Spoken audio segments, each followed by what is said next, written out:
Yeah, I'm Googling myself. I mean, come on, we've all done it, right?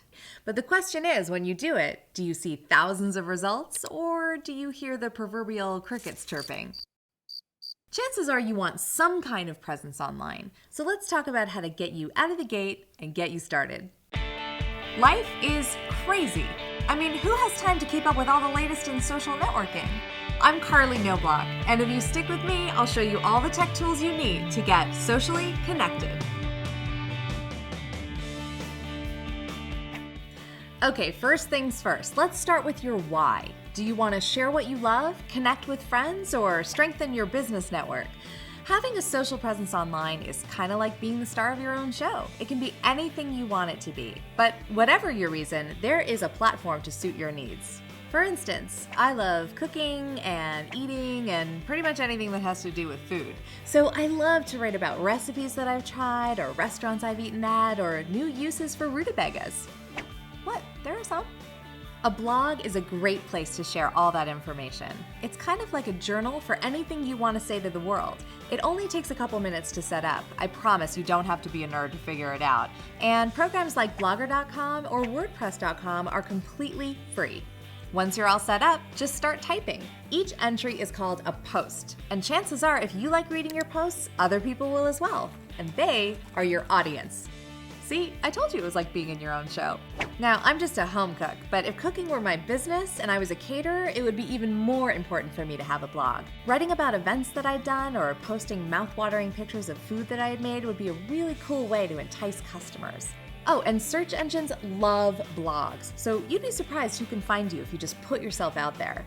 Hey, it's not called the World Wide Web for nothing. Now, if you want to connect with family and friends, then Facebook is the place for you. There's a reason why over 800 million people have joined. Yes, 800 million.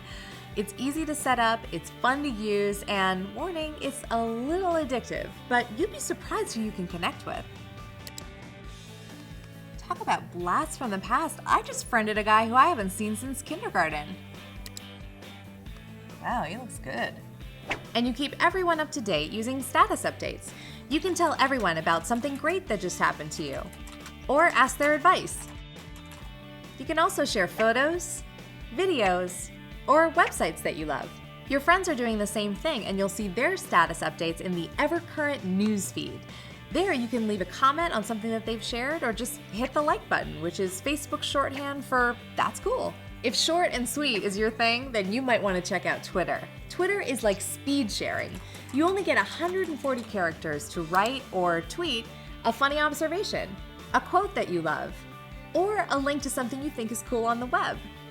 Short and sweet is good if you're someone who always has their hands full.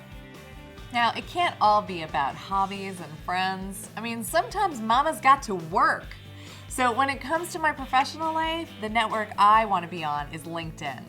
It's kind of like a resume, but turbocharged. It lets people know what you're working on in real time. It highlights your accomplishments, and it even showcases recommendations from other people you've worked with. Connect with all your business associates on LinkedIn. Now, not only will you have a direct line to them, but you'll be able to see who they're connected to, which opens up your networking opportunities immensely. I know, it's a lot to take in, but stay tuned. I'm going to break down all of these social networks and more so that you know exactly how to build your social presence online that takes your interests, your friendships, or your career to the next level. See you next time.